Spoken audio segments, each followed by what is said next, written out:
Welcome to India Hangout, a cricket special. The big question we are asking now is, have some of the team owners in the IPL 7 series particularly miscalculated, chosen the wrong teams or the wrong players specifically? Have they bet on the wrong players? Have they in some cases given up on players who are perhaps going to perform well, and essentially taken some of the very wrong decisions, leading to some of the outcomes that you're seeing in cases like Mumbai Indians? I'm joined by Cricketwala Ayaz Memon, who's quite keen to debate this subject. We've got a lot of questions coming in. We've also got Sinha, a very ardent cricket enthusiast, joining us from Delhi, and we've got a couple more people also joining us on Google Hangout very shortly. Ayaz, let's start off.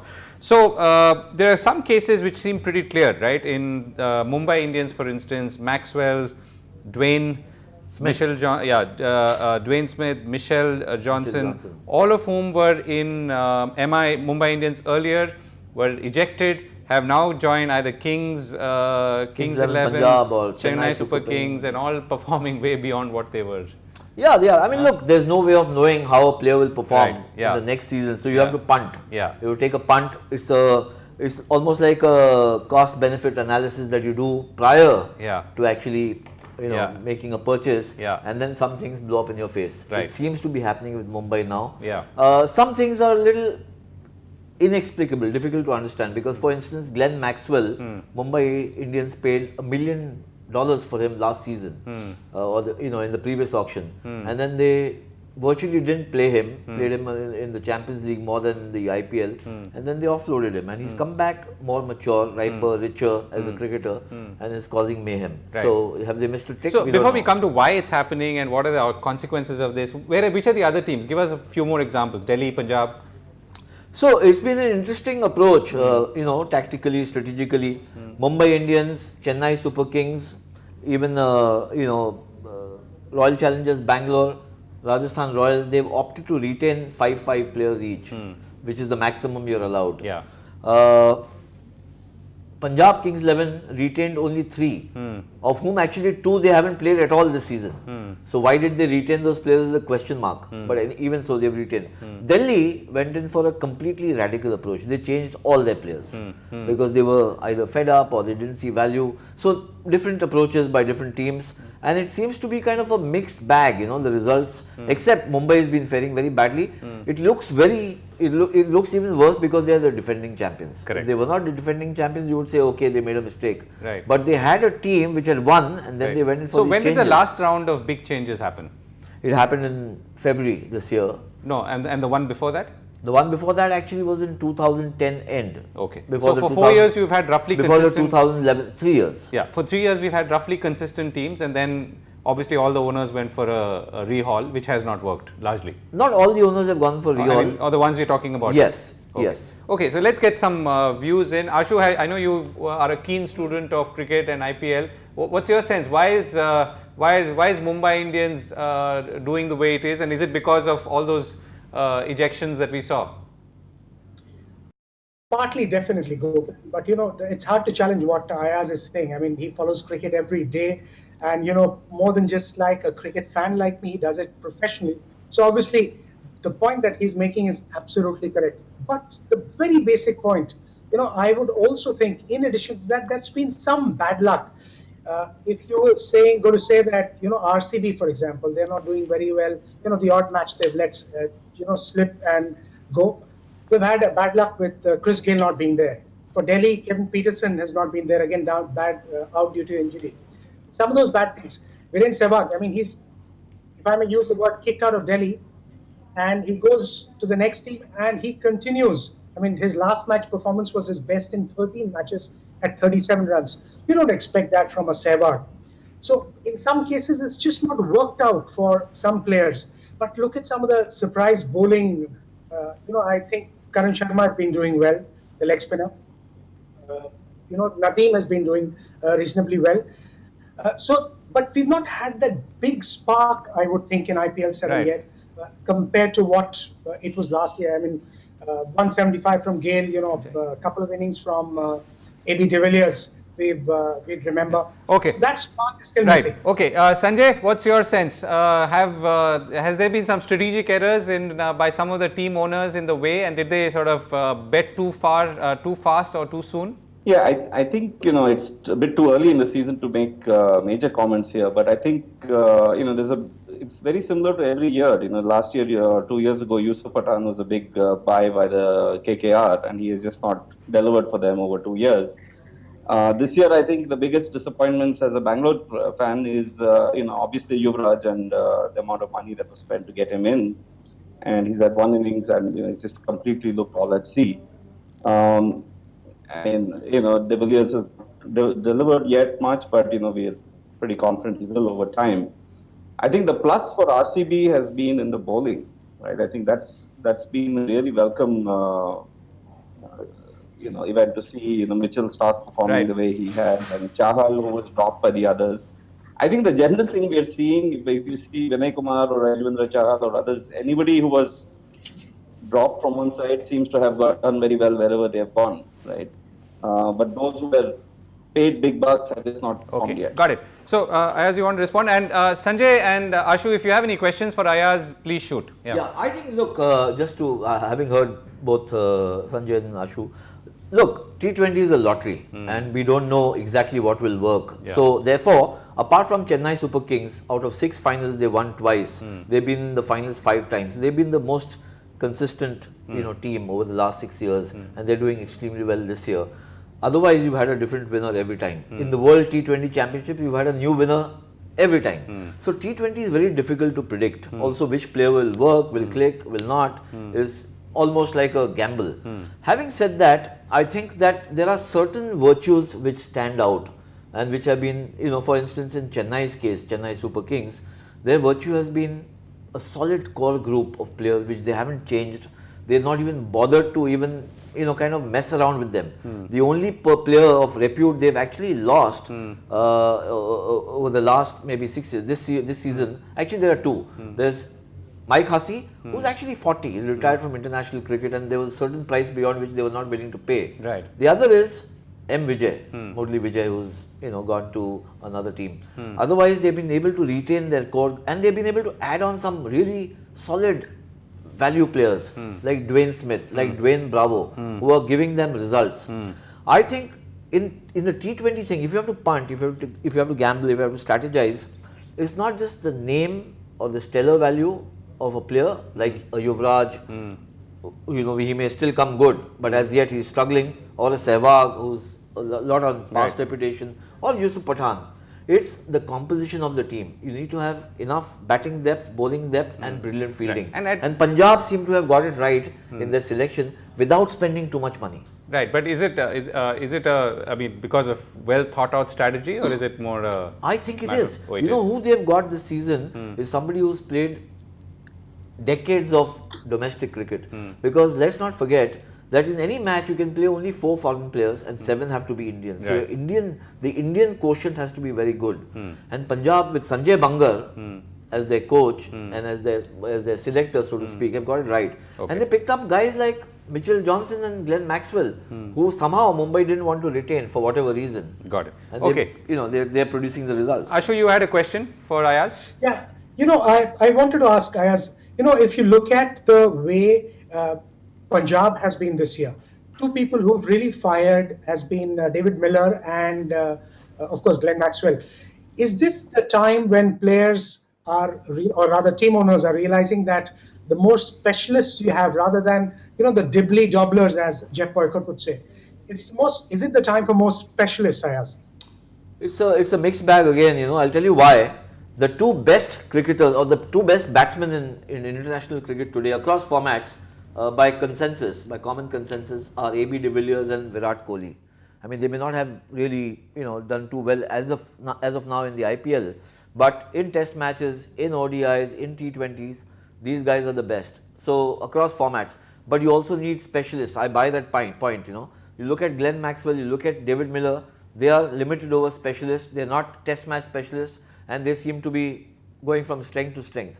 I think what is happening is, in the international cricketing universe, There are players, there are kids who are growing up who are seeing opportunities for themselves. There are those who are ambitious enough to say, I can excel at all formats.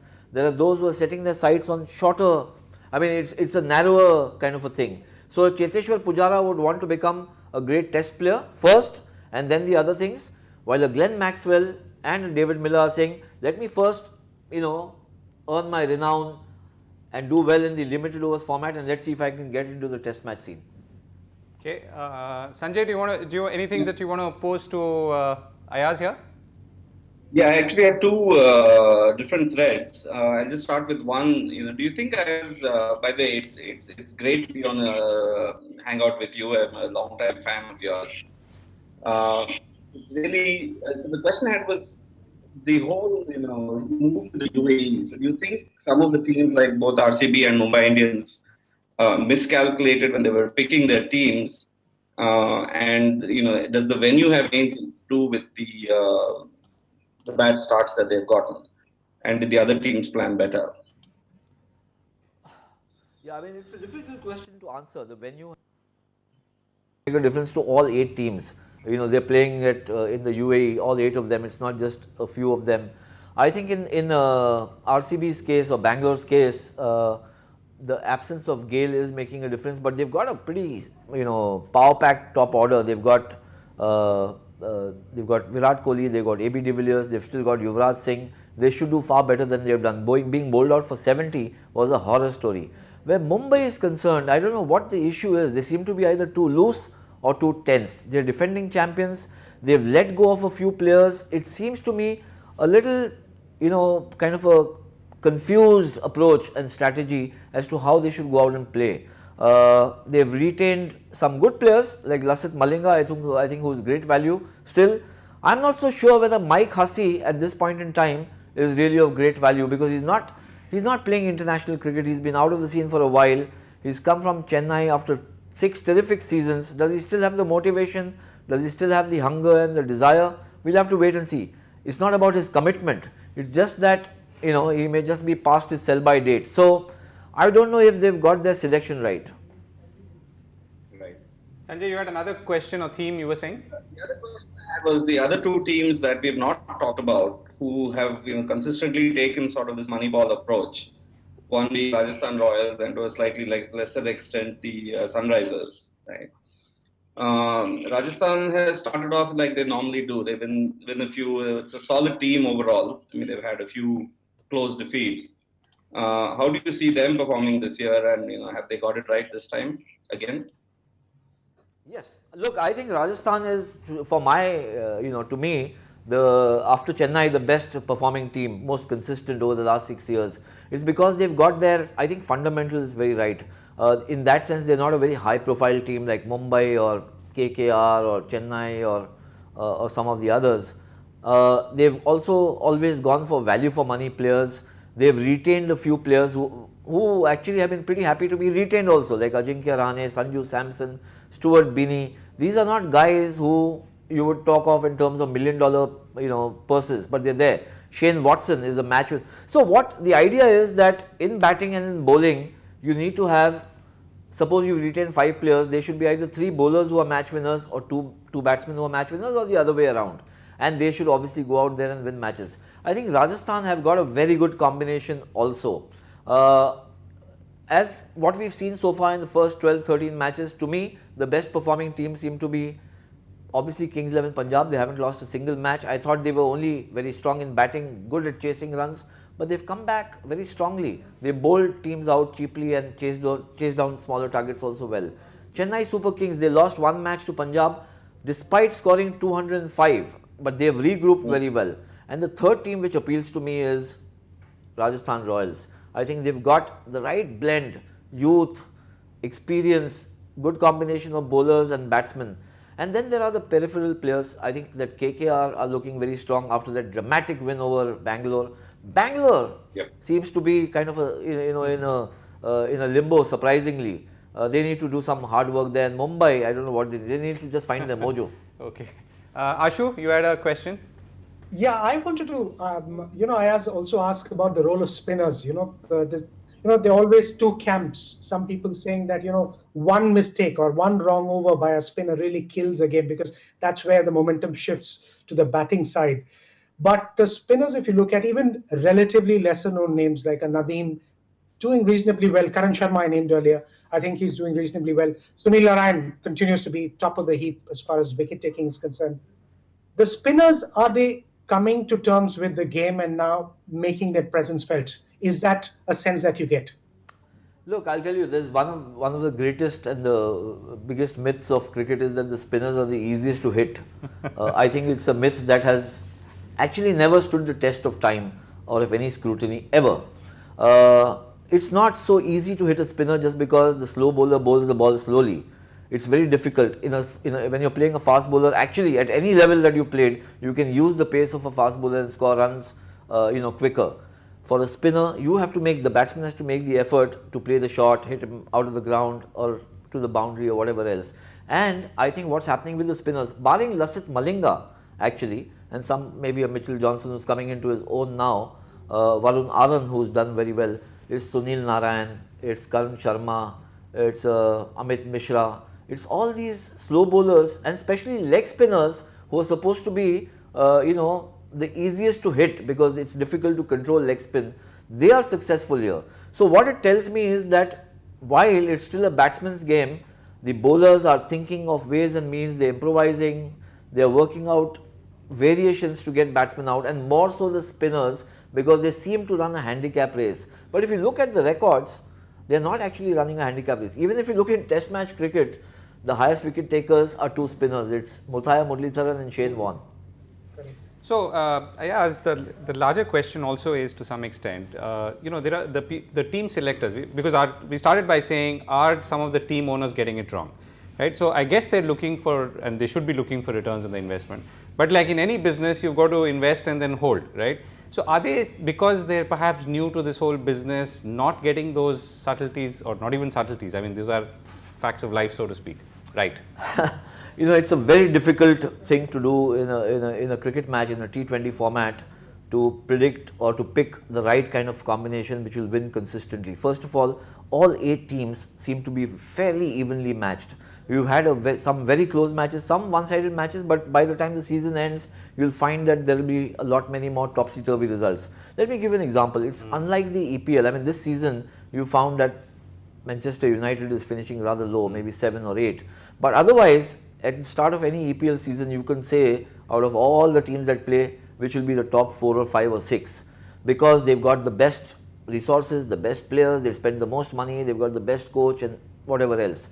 In a cricket match, in a 2020 format, I'm not talking of a test match format or even a one-day format, it's almost impossible to predict which team will do extremely well the next season. As I've told you, the best performing team in the IPL over the last 6 seasons, this is the 7th one, has been Chennai Super Kings, because they've been in the final 5 times.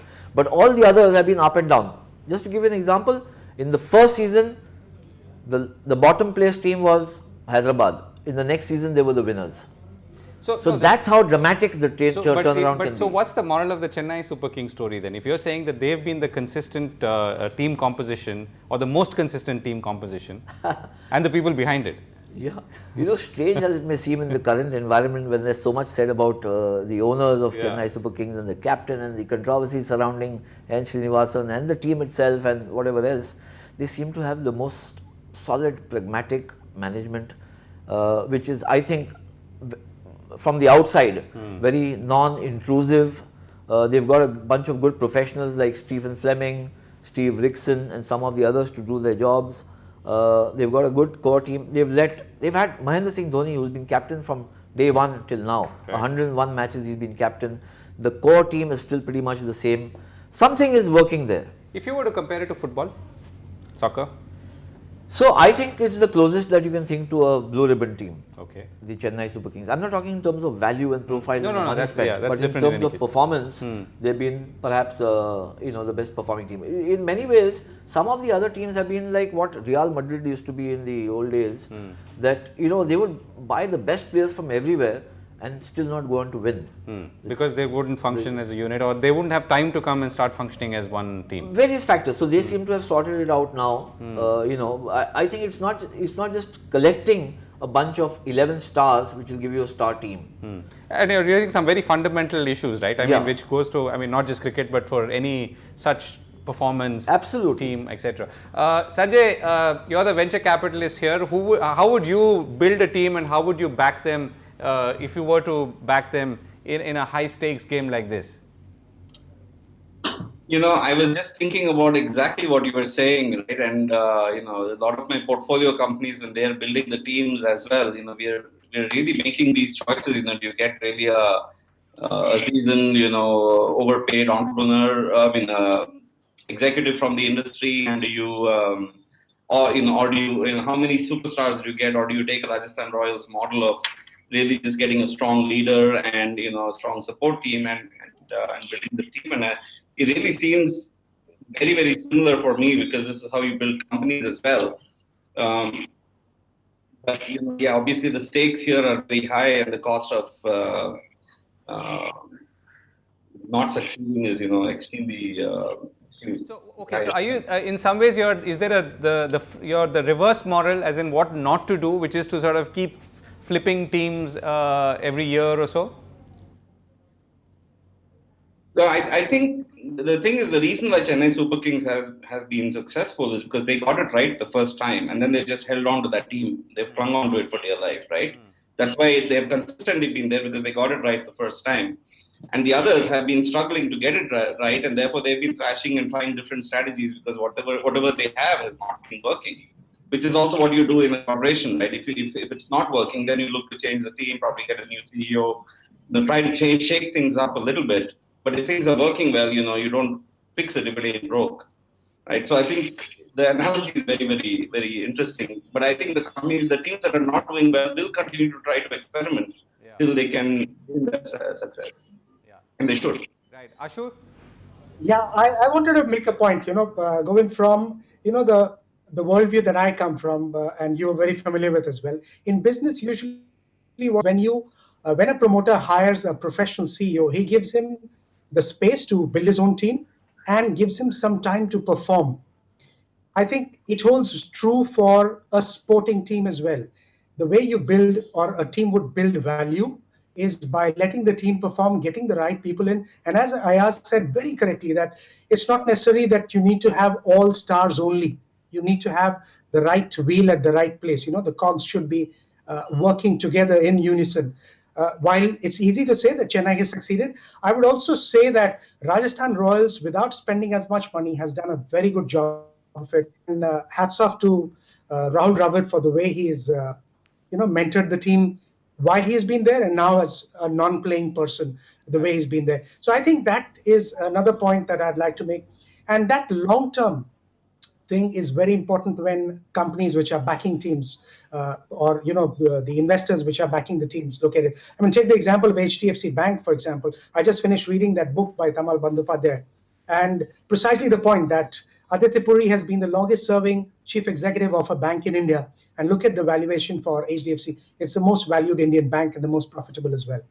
Got it. So, I guess that's the most obvious model that has emerged, right? Yeah. I mean, consistent team, once a winning player, then they stuck to the team and the composition and didn't fiddle with it. Yeah. And also maybe the long-term approach of the owners themselves. And does that sort of also tell us about the nature of the other owners? Well, I think as we go along, I think the ego of the owners will start taking a backseat, as it should. I mean, if it doesn't happen, then there's a price to pay. Because initially when you come and you're spending money and you're splurging and you want all the stars and you got them but you're not getting the results, then you start hiring professionals, high-powered professionals. Then you find you want more sensible professionals. So in the IPL, the point I want to make, we've got the example of Rajasthan Royals, who actually moved from an inspiring leader like Shane Warne, who was total inspiration. He had a rag and bobtail team and he won them the first IPL. And then after that, you got to a more methodical kind of a leader and a mentor like Rahul Dravid, who understands the game, who spent long years, who understands Indian cricket, and that I think is going to become crucial. Sanjay Bangar, in the case of Kings 11 Punjab, they haven't spent too much money. They don't have too much money to spend either. There have always been stories about how they want to sell out, they want to exit, different partners.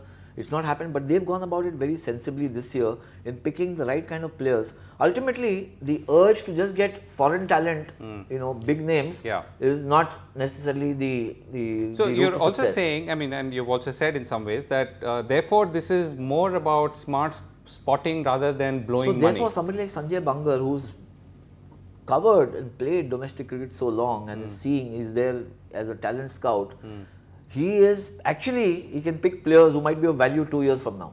Okay. The youngsters, the Indian quotient, 7 of those in any match are Indians.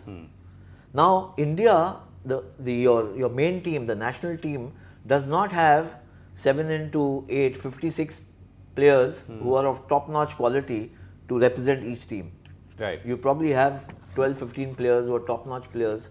So you've got 4 players, 2 of those, 6. You still need 5 players who have to have value in every match. And that's which is, that you might talk about Glenn Maxwell and, some of the other, Chris Gale, but it's the other guy, Stuart Binney, who comes and takes 1 wicket, makes a good, 10 ball 20, who might win you a match.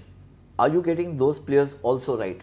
That is becoming the crux. So is it are you saying also therefore that obviously there is a science in this, but we've not paid so much attention to the science in the early years as it perhaps always happens because there is so much other things driving this thing? Absolutely, it's very early years. It's only 6. Like the Real Madrid example. The Real Madrid. This is only the 7th season. It's still maturing. It's ripening, and I keep I'll come back to it that because the way the T20 format is, its ethos, the unpredictability of cricket. You can't have a situation like in the EPL, there are very few teams and all 8 teams at any stage will be fairly evenly matched. Right. So you will have all the time topsy-turvy results. Right. Last set of questions, if any. Sanjay, do you want to go first? So I was just going to make one more point is in that, I think a lot of it is also tied to the, I've used the term flair quotient of the owners. I think, if you look at someone like RCB, every year, the goal is we have to win this year, right? And we sort of make some very big moves trying to win.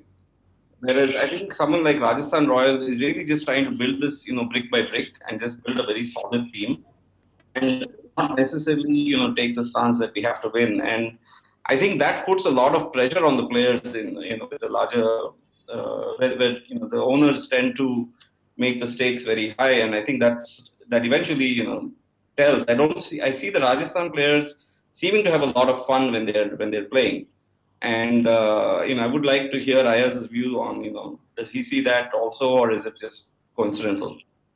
Yeah, I think that's interesting because I think you're right. I mean, look, at the end of the day, the owners are the owners, and how they react to victory or defeat, or to owning a team, or to interacting with players, or their talent, or their resources is crucial. I think you're right about Rajasthan so far, it seems, and maybe because they don't have one owner, so to speak. It's been, let's go and have a blast. Everything to gain, very little to lose, because it's the cheapest franchise. They picked value for money players, and I think they go out there and enjoy what they are doing. How long it will last, maybe if suppose Rahul Dravid is not there, the thinking might change, we don't know. In other cases, perhaps there is too much intensity, and I think that could be a problem, whether it is team A, B or C, I don't know. But sometimes the ownership or the franchise owners can become overbearing, and perhaps in that sense, the players feel a little restricted. But this is conjecture, because Mumbai, everybody thought, oh, they've got a very high profile owner and how will they win, but they won in 1 year the IPL as well as the Champions League. KKR with Shah Rukh Khan and all his glitz and glamour and stardom and whatever else, they won in 2012. So there have been different winners every year, except RCB, who haven't won as yet, and Delhi Daredevils. They've been the relatively poor performing teams. I think every team has had a good chance. And look, even this season, it's still young. There's still about a month and more to go, and anything could happen from here. But some trends are emerging. Punjab, Rajasthan and Chennai to me look like front runners because they seem to have sussed out their selection and their strategies a little better. Right, as we've run out of time, I think it's a great conversation. Thank you, and I think thank you, Sanjay Swami and Ashutosh Sinha. We've got some interesting insights into what's happening in IPL 7, the possible errors, if so, that the team owners may have made in perhaps going for changes in their teams earlier. Larger lessons there in the way teams are created, managed, and run for yourself, if you're not just as a cricketer, but also as perhaps doing other things in life. And that's a good note to end on, I guess, Ayaz. Thank you so much, and we're going to be back on the India Hangout.